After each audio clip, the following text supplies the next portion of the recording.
session with current trainees to answer general questions about secondary applications. So I'd like you to know that we have wonderful panelists who are about to go around and just introduce themselves briefly. And so they're just going to go around, introduce themselves, including their current institution, as well as I think it's always nice to hear a little bit about, whether you went straight through to med school, whether you did some gap years, is part of our journey. And to be efficient, I'll just call you guys by name. So Joseph, if we can start off with you, that would be great. Sure. Hi everybody. I go by Joe. Usually, I am a rising M2 in the MSTP at the Medical College of Wisconsin.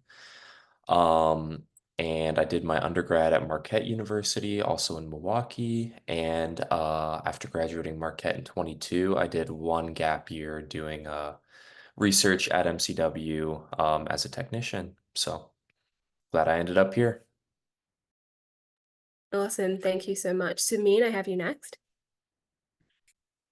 Yeah, hi everyone. I'm Sumin. I'm originally from Washington and I did my undergrad at Washington State University. And then I took 2 gap years as a reapplicant. And then I joined Texas A&M University's MD-PhD program, where I am a M2G1. So just started my first year of my PhD. Awesome. Welcome. And Jacob, go ahead. Hi, everybody. My name is Jacob. I'm originally from New Jersey and did my undergrad at the University of Southern California in Los Angeles. After graduating in 2022, I took 2 research gap years, and I just started this summer as a first-year MD-PhD student at the Yale School of Medicine. Awesome. Welcome to you all. And to the panelists, first and foremost, thank you so much for being here and for joining us and accepting the invitation to be on tonight's panel. We're really grateful that you took the time out of your day to come and virtually meet us online and provide some wisdom and just some pearls to people that are preparing for or even thinking about secondary applications. My name is Carrie. I am your moderator for tonight. I'm a 4th year. I just started the 2nd year of the PhD portion of the NU-PhD. And I'm also a student at Yale School of Medicine. Jacob, we have not met yet because Jacob is incoming, which is great. And I also have my co-chair for the virtual content team at APSA, Emily, whose name you see also along with us tonight. He'll be helping us out a little bit with your questions and getting those moderated too. For those of you who are going to step away or maybe miss a piece of this session is recorded. At the moment, this session is recorded and available to APSA members. And so if you aren't an APSA member as yet, I encourage you to sign on for that. We do have financial support for those of you as well that can't, that have financial hardship. So we do encourage you to go on and become an APSA member, especially if you want to look back at this recording later on. As a moderator, I remind you to please submit, as Emily has said, your questions and answers in the Q&A box. And we already have some from the registration process. So that's the ones we'll be kickstarting with tonight. And I think that's pretty much all the announcements I have. And I want to make sure we get into all of our questions for tonight. So thank you all again for being here. And I'm going to kick us off with our first question. So I think, and any one of you can answer this, I think it's really important to kind of set the scene of secondary applications. We have some people who registered that are a few years away from even applying to med school. And then we have people that are writing secondary applications right now. So if one of you wouldn't mind kind of just taking us just briefly over through the timeline of applying to medical school and kind of where we're at now with secondary applications.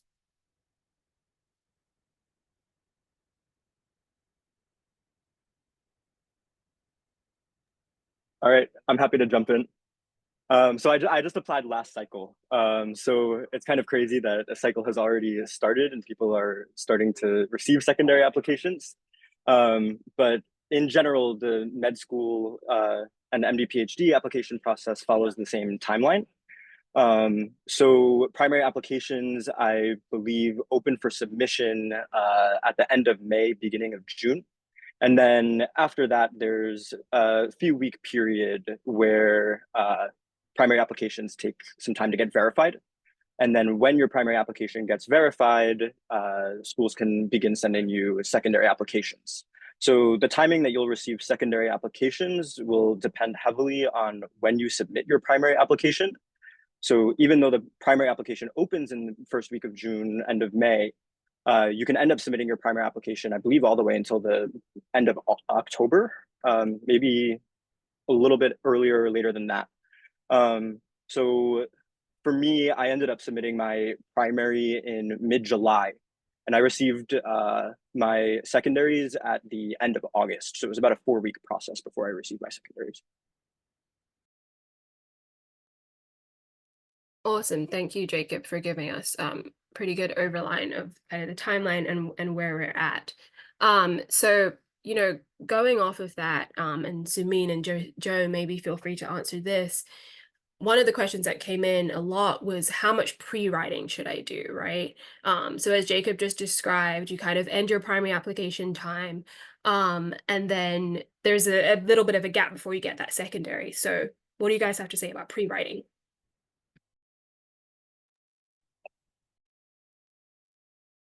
Yeah. So, you know, the general, like, I guess, wisdom is that you want to return secondaries within 2 weeks of receiving them. That's not like a hard and fast rule, but that's a decent rule to go by, and some schools do actually require that. So, there is a bit of a time crunch when you get secondaries.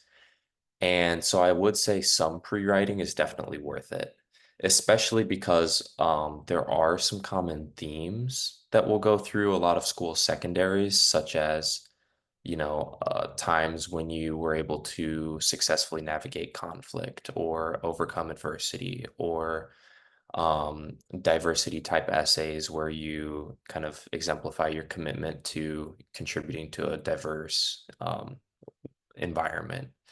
So, you know, those are really easy ones to think of ahead of time, and pre-write, because you will be able to use a lot of the same material you know, for those essays across schools.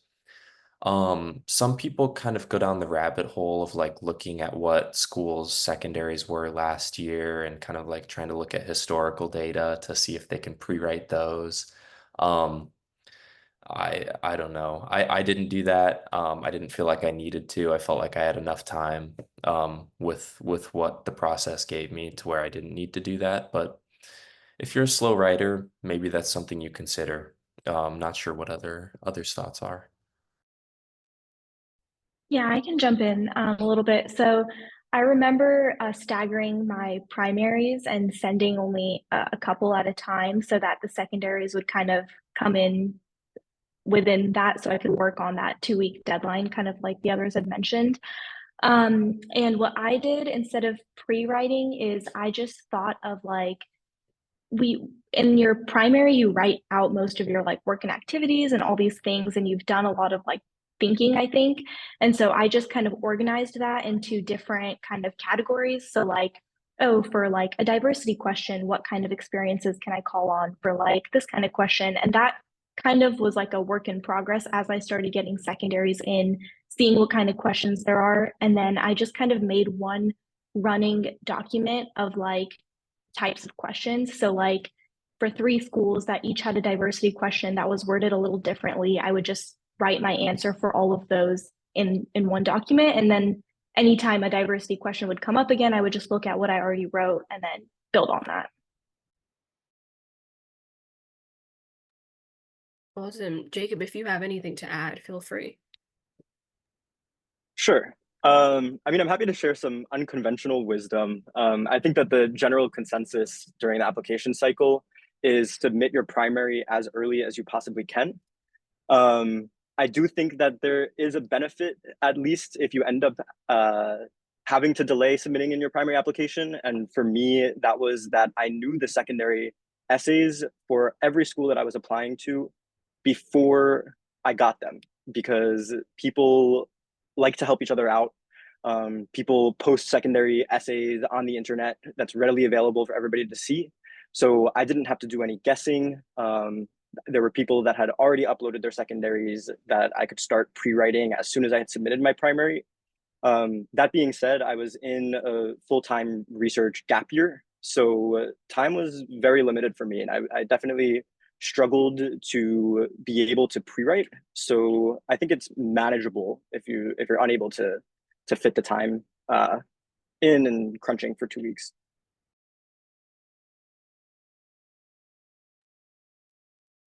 Awesome. So, um, I think this kind of already came up in what some of you said, but another question that came in was this idea, are there similar questions, right, between secondary applications? And so you guys mentioned some of them, but one, can you answer, are there similar questions? But do you think that there are kind of categories of things that you can maybe go into that pre-writing that you can kind of be pre-writing about that can kind of, you can mix and match for certain questions that repeat themselves?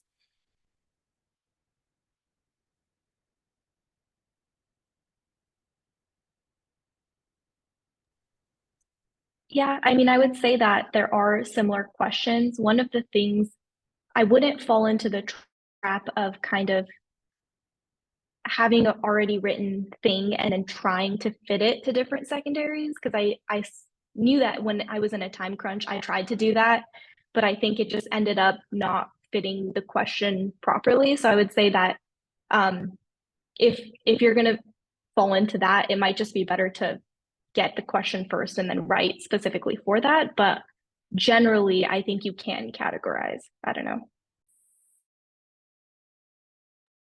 Yeah, I agree. That's a big pitfall to avoid is yeah, because I mean the people reading those essays also will not look upon it very well if they clearly know that like you just copied and pasted this and it's not tailored towards their question at all. You know, they understand that you're going to be reusing material, but like they want you to answer the question that they asked and not something sort of tangential to it. So, yeah.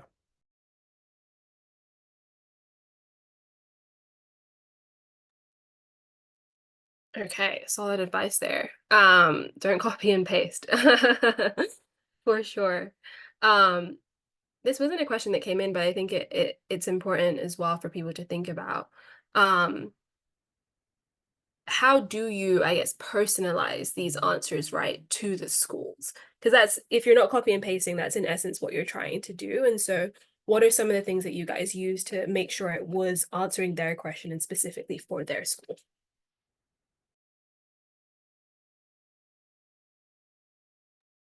Yeah, so I think you touch on a really important point, and it's that schools are trying to assess whether you're going to be the right fit for their program and that you'll meet their needs as well.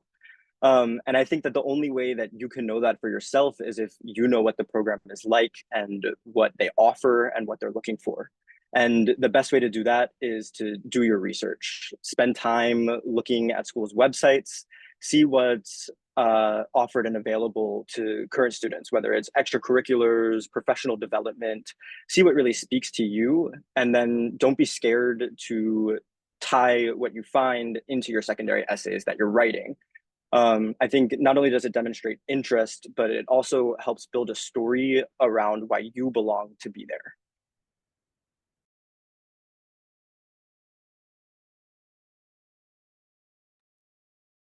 Anything to add? Go ahead. Yeah, I was just gonna say I'm trying to think of like concrete examples to make this feel more real. Like if we take the example of like a diversity essay, for example, like knowing something about the population that that school serves, I think would be really useful because then you can potentially speak to what motivates you to want to interact with that population, or maybe they have high amounts of minorities in that area, or like geographical ties that you have to the region, or you know something like that to let the program officer whoever's reading this essay know that like okay, I know why you're asking me this question and I know something about the school and I'm motivated to you know to learn more.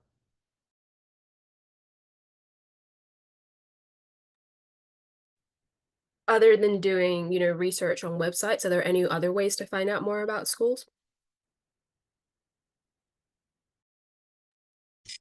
I was surprised to find how willing the program directors actually are to talk to potential students, because I always thought like, oh, there's this like hierarchy, they're super busy, like they're not going to want to talk to me.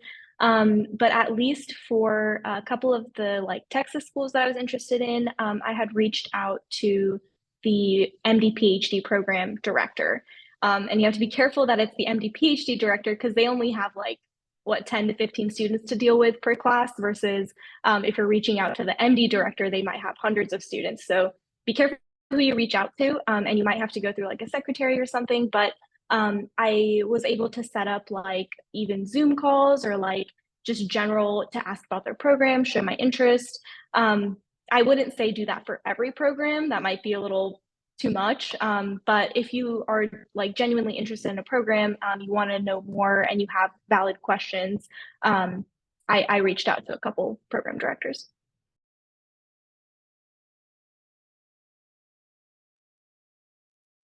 Awesome. So another question that came in was, what was your thought process in deciding how much detail to allocate to an experience, or how much detail to use in describing a research experience or an anecdote, for example?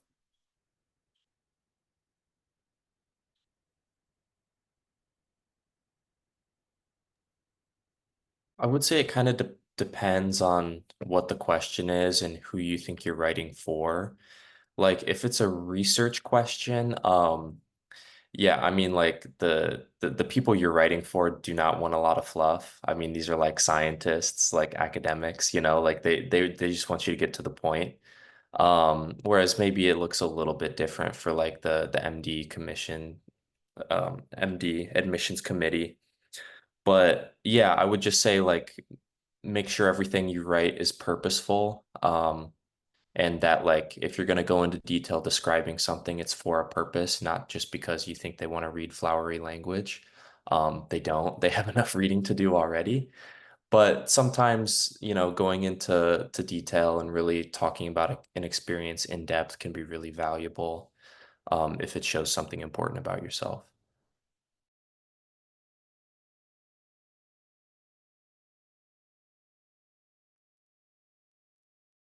Anyone have anything to add? Okay. So a question that just came in, and I think this was mentioned a bit before. I think Jacob, maybe you mentioned it. The question is, any tips on balancing full-time research or, working a job or a gap year, whatever, with writing secondaries?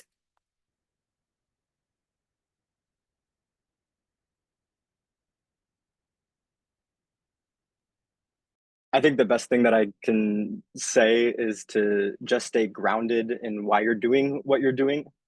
It's not easy. It wasn't easy. I don't think that it will be easy. Trying to manage a full-time job and an application cycle, which often feels like a full-time job. But really staying grounded in why you want to be a physician scientist and also taking the time for yourself, taking care of yourself, is really important to not burn out and keep pushing through. Yeah, I would say just like making a detailed schedule for like the MCAT or anything like that. I think that if you're doing research, I think the hours are a little bit more flexible than a job maybe that requires hours. But I think knowing when you write best, like personally, I write best in the morning. So I would take a couple hours that I set, like, okay, from this time to this time, I'm going to write and use that creative time. And then from there, do research that you need to do after and then editing later. But I think just having like a dedicated schedule, just like studying for the MCAT, uh, helps.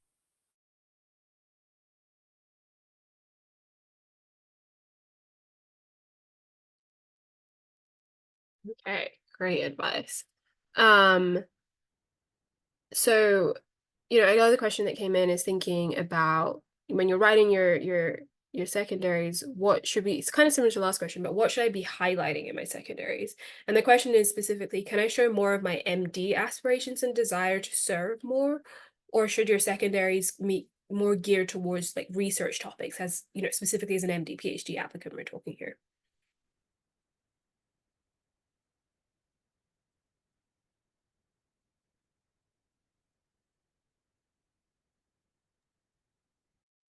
I would again say that it kind of depends on the question. I know that a couple of the secondary questions are geared more towards um, kind of how you would treat patients, and it's more of like an interaction with the world sort of thing. And so I think that would appeal to the MD side. And um, I think it's also important to know that the MD PhD still means that there's MD in there. So like the research side isn't going to expect you to be 100% scientific focused. They're also going to expect a little bit of the MD side. So I think personally, I felt like I leaned more towards talking about patient experiences and clinical experiences for a lot of the secondary questions, because that's what the question was asking. But then, of course, if there's like a question about innovation or creativity or something like that, then there's questions that you can bring research in. And I will say as well, if the fear is that like you're writing about MD type experiences and that you know, you want to work more research into it, I had some interviews, quite a few interviews with like PhD scientists who all they did before the interview was just skimmed my significant research experience essay. So like you're gonna get ample time to talk about your research experiences, and they are not gonna read your secondaries, at least those people, from in my experience. So don't feel like you need to put research into every part of your application because it's already a significant part of it. And you will have plenty of opportunities to talk about it.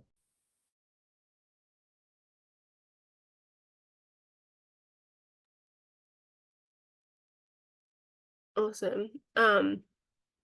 So before we answer that Q&A, just another question about writing the secondary application. How did you navigate being nervous in this situation, right? Obviously, secondaries is between submitting your primary and hopefully getting an interview. How did you manage just all the emotions and things that's going on with a year-long application process, right? And this secondary application is maybe about a quarter of the way in.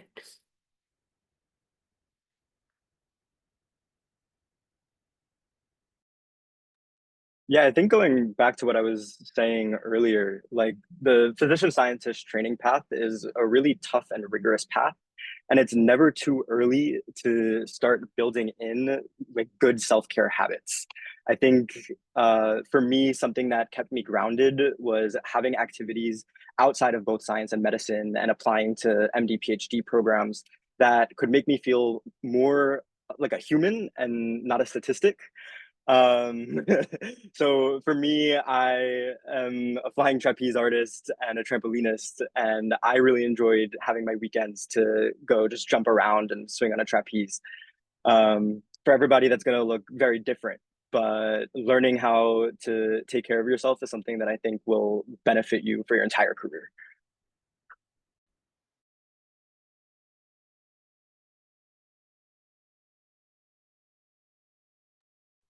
Yeah, definitely along those lines. Just doing this sustainably, I guess. So like it might be tempting to think like, oh, I just gotta really, really focus and lock in for this year, and then I'm gonna be able to make it through. I'll get in, then I'll relax. But guess what? If you do get in, you're gonna be in first year of medical school, and then that's gonna be a lot of work too. And the work just never stops. So like you have to be able to balance your work and your life and enjoying your life outside of your career just throughout the whole process. Yeah, I can give the really cliche advice of don't try to sprint the marathon. You know, you have to really pace yourself. And I think that everyone talks about, oh, like delayed gratification, like, oh, I'll do this and then I can be happier, then I can, relax. But I think you really do have to do it simultaneously. You have to have a little bit of relax in every day, and make sure that you're, you know, checking in on yourself, just to echo what everyone else said. Of course. If that, like, I think this question, like, the answer to this question is really the big takeaway. Definitely take care of yourself during this time. It's so important. Um, yeah, absolutely. And so another question that just came in, but I think we can also just think about it in general for med school, but especially at secondary apps. But a lot of you ended up taking gap years or research gap years. How did you think taking these gap years enhance your readiness for medical school as a whole? But if you can talk a little bit more as well about how it maybe even enhanced your primary and your secondary application, and making you feel like you're a better applicant because of it.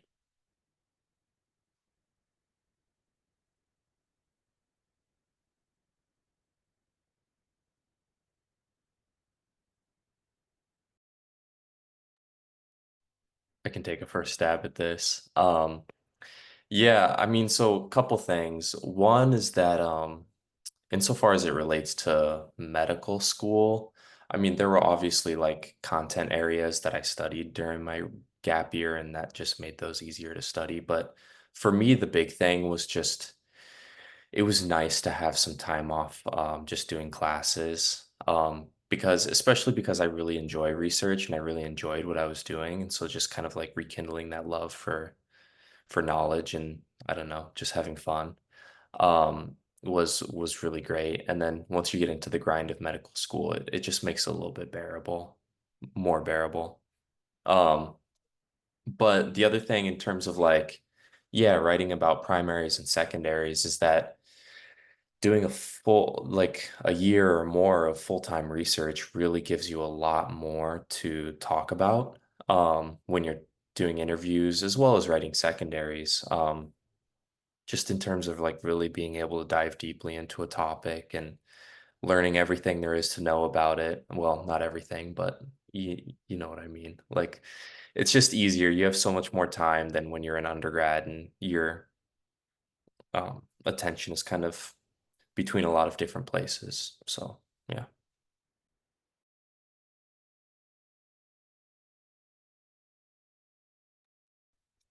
Yeah, I think there was a lot less structured time that was required. Like when you're in classes, there's a lot of like blocks of time that you can't, give up because you're attending class or doing classwork. But I think taking that gap year gave kind of like a break and some time to actually focus on the application, which I feel like I would have been distracted had I tried to write it while I was doing classes. And then also, yeah, kind of echoing what Joe said, just having that research experience gives you something to talk about, and it's the most recent as well. So it's a lot of what you will be talking about in your interviews, and a lot of what will come up. So I can't really speak to how my gap years prepared me for medical school because I started medical school in 2 weeks. But as far as it prepared me for my applications, I think that my research gap years were truly transformative in my professional development and really prepared me to take on the application cycle in a way that I don't think I would have been had I not had those experiences. During my gap years, I presented at conferences, I presented posters. I had the ability to take on an independent project full time, which really allowed me to dive deep into the science, identify the big questions in my field, and try to tackle them, which I think is really difficult to do as an undergraduate student because you just don't have the time to dedicate and commit to laboratory research. Another piece of advice that was passed on to me from my PI is that oftentimes the people that are assessing you are evaluating whether you're able to perform at the level that they're accepting you or hiring you at. And I don't know if this is good advice or bad advice, but I think that taking a gap year really allowed me to take that leap from understanding what undergraduate level research is to graduate level research. And had I not taken those gap years, I would have never had that transformation.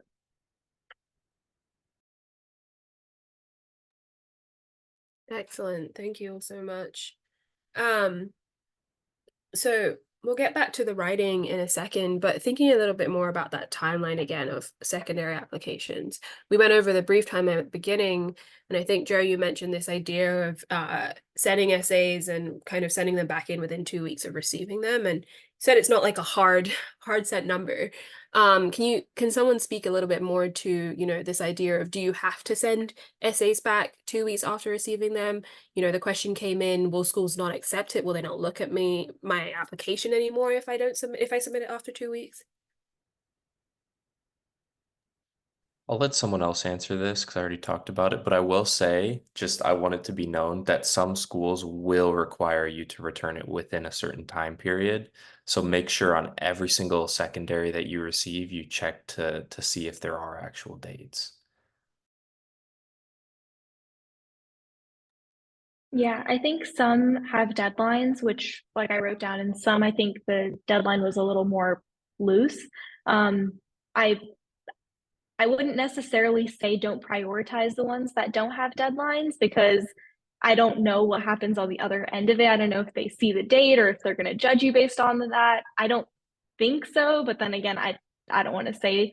Um, but I think having a priority list of the schools that you're most interested in and kind of what you want, like the schools that you really, really want to get into, I would say prioritize those first, whether they have a deadline or don't.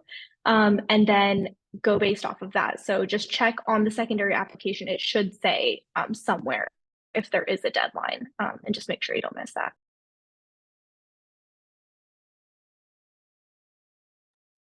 Yeah, just to echo that, because I think that's really good advice. Focus first on the schools that you care most about. It can be tempting to try to do them in the order that you receive them or due dates or whatever, and that's important to keep track of as well. But like, you'll be most motivated in applying to the schools that you care most about. So do those first, work on those first. Um, because then if you do get burned out from writing secondaries and you kind of, put less effort towards the ones at the end, those are the schools you care less about.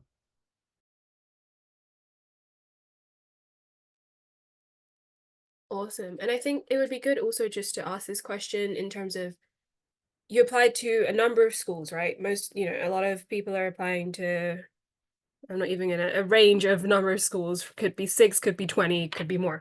Everyone's different. How do you keep track of all of it?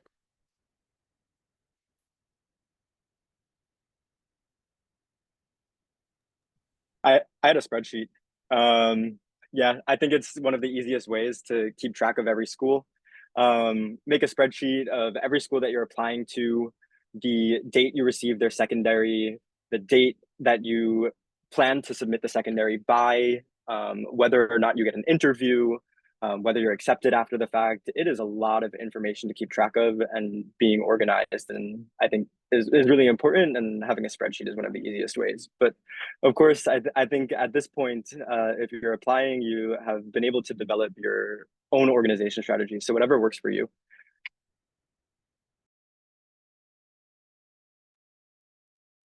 Awesome.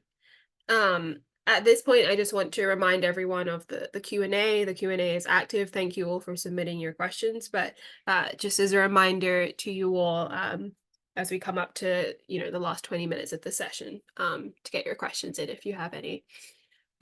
So continuing on, and these are going back to kind of more of the writing of the secondaries. And so one of the questions, one of the, I guess, things that comes up at the end of a secondary application is, do you want us to know anything else about you?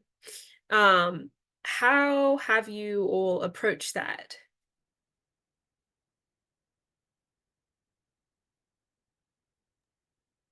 Yeah, I think for me it was on a school by school basis. One of the things that I think is important to think about as you're applying is that you're trying to tell a story about yourself and portray yourself in an appealing way to people that have not met you and are probably going to spend 5 minutes looking at your application.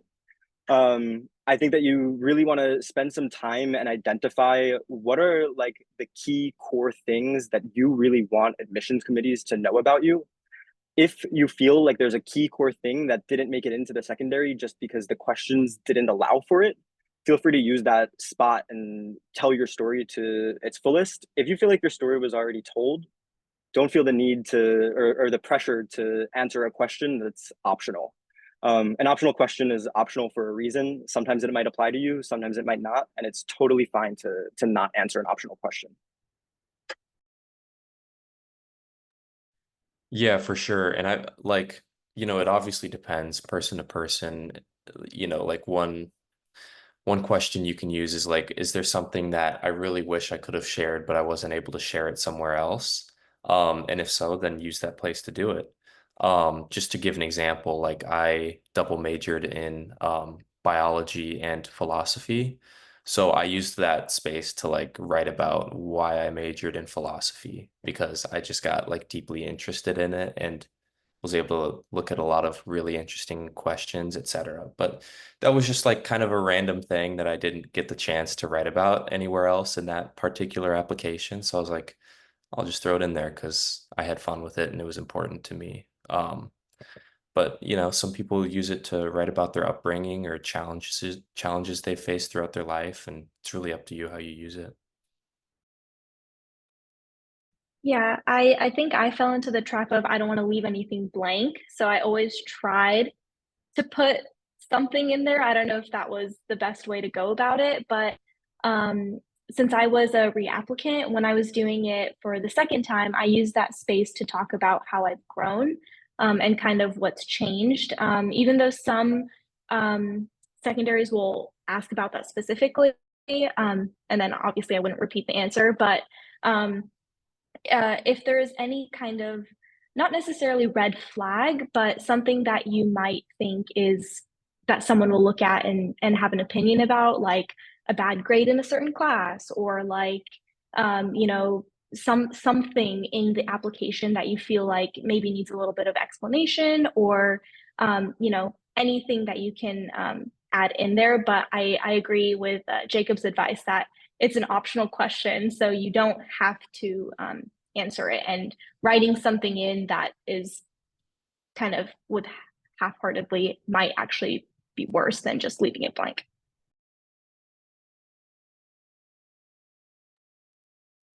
Great, thank you. Another common question that comes up is, tell me a little bit more about, or tell us a bit more about a challenge that you faced. And I'm sorry if I have misread that question that came in, but I think this is what we're asking about. Tell us a bit more about a challenge that you faced or a time that you were challenged. How do you approach that question?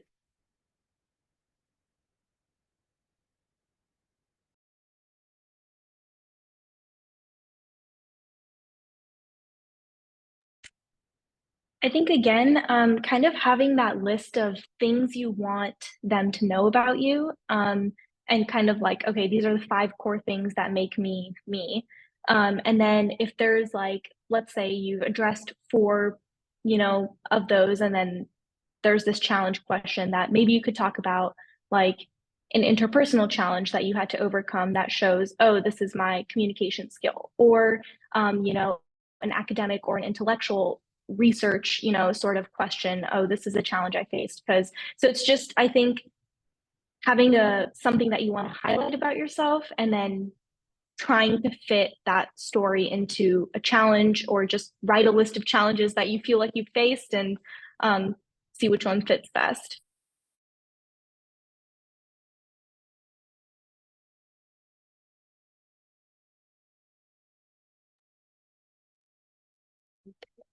All right, it's great advice.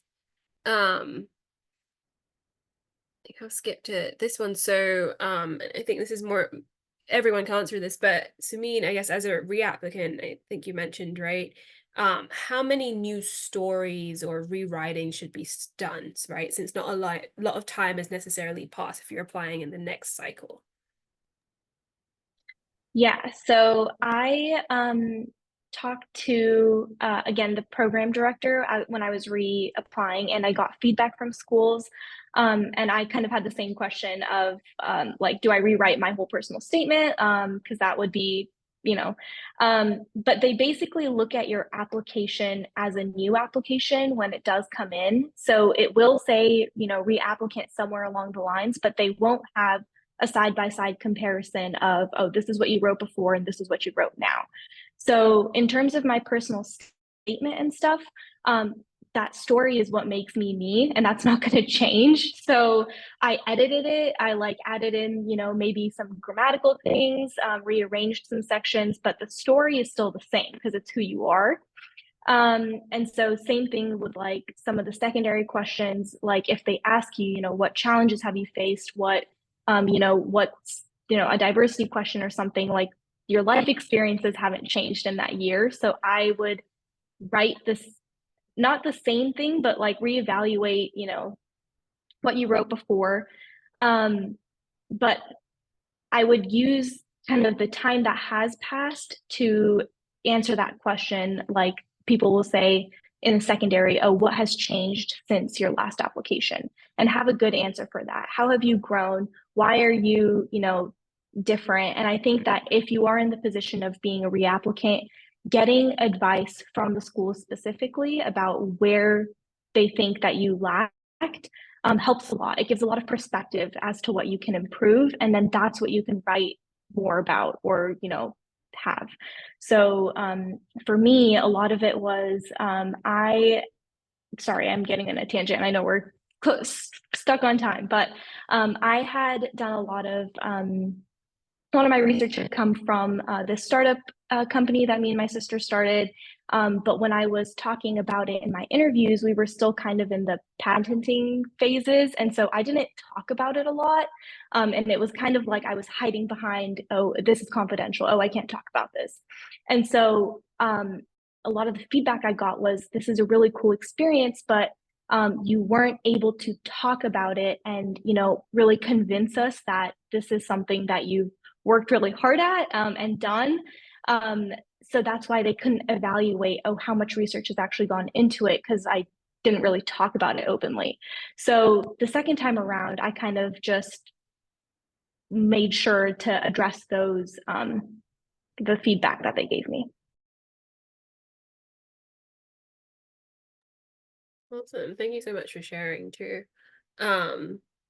You reminded me of a similar thing. Sometimes we can't talk about our research, right? Depending on our labs, or what we're working on, this idea of being scooped. I'm curious if anyone kind of had a similar kind of situation, right? In talking about something that you maybe can't talk fully about. We're getting a little bit into interviews here, but that's okay. But anyone have any comments on that?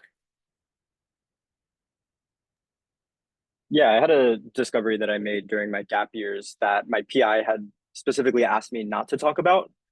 And I think that the best way to navigate it is to really sit down, and if it's like a situation where your PI doesn't want you to talk about something, really sit down with them and determine what you can still talk about. Make a clear plan for how you can still convey what you did and how you contributed and how important the discovery was, while not giving away so much detail as to tell people exactly what the result was. And I think that somebody who's a PI is hopefully a very experienced scientific communicator, and they'll be able to help you think about ways to communicate your data without giving away exactly what the results are. So I think that was really helpful for me. Yeah, I was going to say as well, there's almost always some way that you can talk about things in very broad strokes, so as to like not give away what exactly it was, the whatever research finding was. So for example, like I worked in a pharmacology lab last year, and we were making a lot of new compounds, and of course you can't give the chemical formulas of the compounds that you're making, but you can say like, yeah, so we were able to discover and characterize a compound that's selective for these receptors and has certain properties that make it valuable.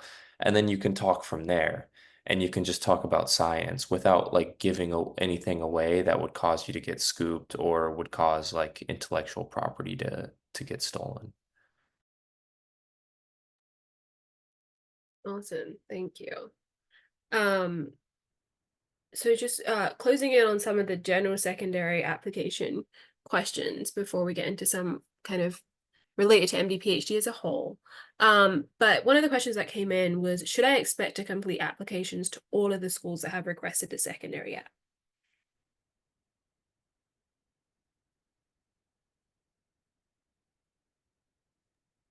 I think that's a pretty personal question. For me, I did not complete secondaries for every school that I submitted a primary to. There were some schools that did a pre-screen that sent me secondaries very late in the cycle. And there was a point in time where I was just burnt out and knew that I couldn't successfully write. And I put myself before the application, which is a really recurrent theme here, is that you need to take care of yourself. And it was just something that I knew that I couldn't take on at the time. So I didn't, and I have no regrets. I think if you prioritize yourself and put yourself first, you won't regret a decision that you make. So I think it's up to you. If you feel like you do not want to submit a secondary application and you had submitted a primary application, it is totally okay.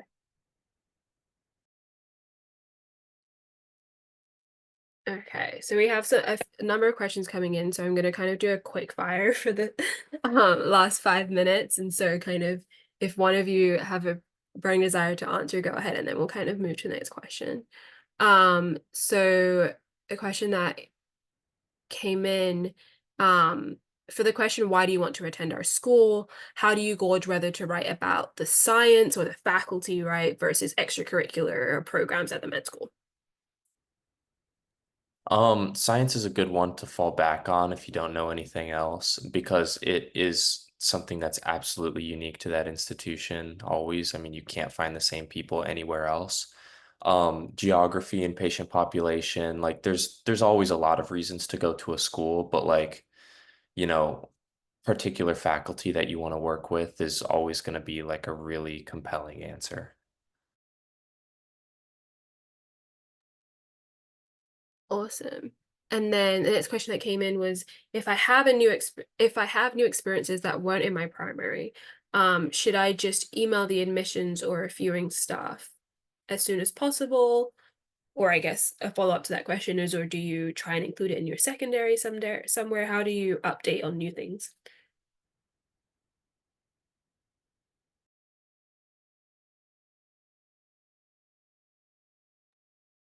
I think that it depends on the significance of the update. If you haven't submitted your secondaries yet, then secondaries are a great avenue to try and put something new in.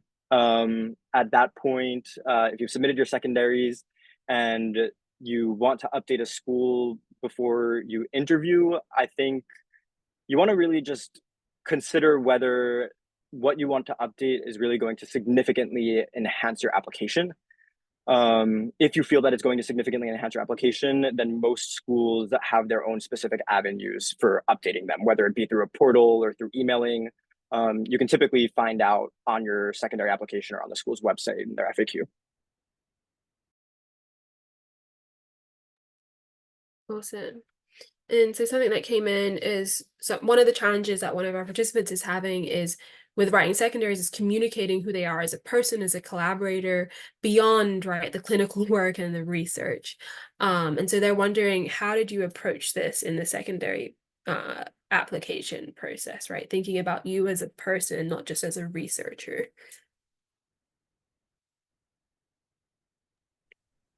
I think some of the secondary questions are kind of broad. And so if you feel like you've talked enough about your research, you've talked enough about your clinical experiences, try to answer those questions in a way where you speak on a specific experience while you were doing a hobby or while you were doing something extracurricular or something that wasn't related to school but still fits the question. Like the challenges question, for example, like it could be any challenge, and that can be a great way to show who you are, kind of, what makes you you. Maybe it's a personal challenge, friends, family, something like that.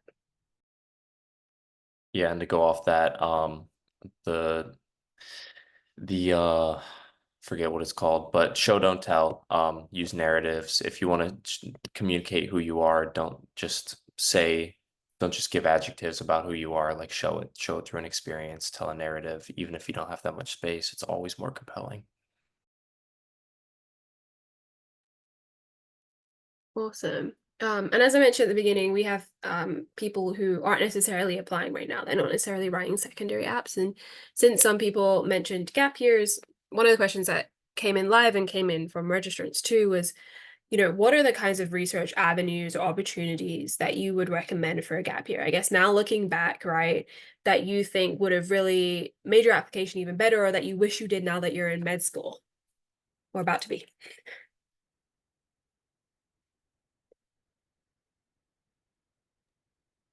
I mean, for me, I knew wanted to do 1 year as a research gear.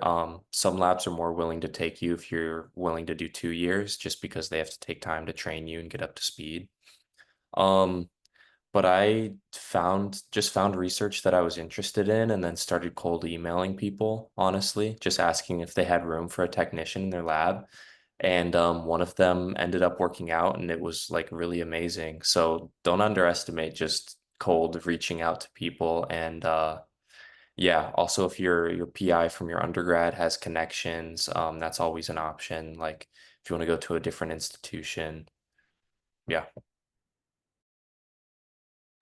Yeah, I would say take advantage of summers. I think that yes, it's a short time and you're not going to expect to maybe like get a publication or something right out of it, but you can always get, I think posters are good, and just getting meaningful data in any capacity, I think is good. So a lot of the labs where undergrads work in the summer, they have positions open.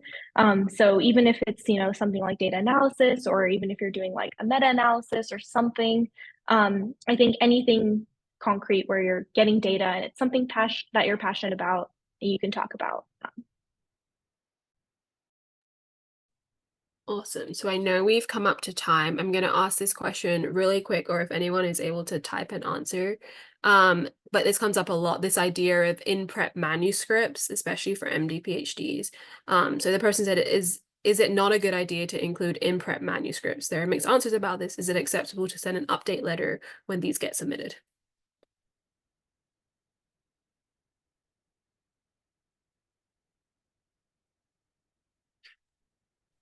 Again, I think it's personal. I had included an in-prep manuscript because I knew that or I was pretty confident that it was going to be published by the time that I got to interviews. And so then as a follow-up, they looked at my application and said, oh, this was in prep, what happened to it? And then I was able to say, oh, it got submitted or it got accepted to this place. I don't know about sending an update letter. Again, that's just how much importance you put on it. A lot of the secondaries that have a portal where you can send like a letter of intent and an update, I think that makes it easier. Places where you might have to email the secretary or email someone specific, I don't know if I would recommend that.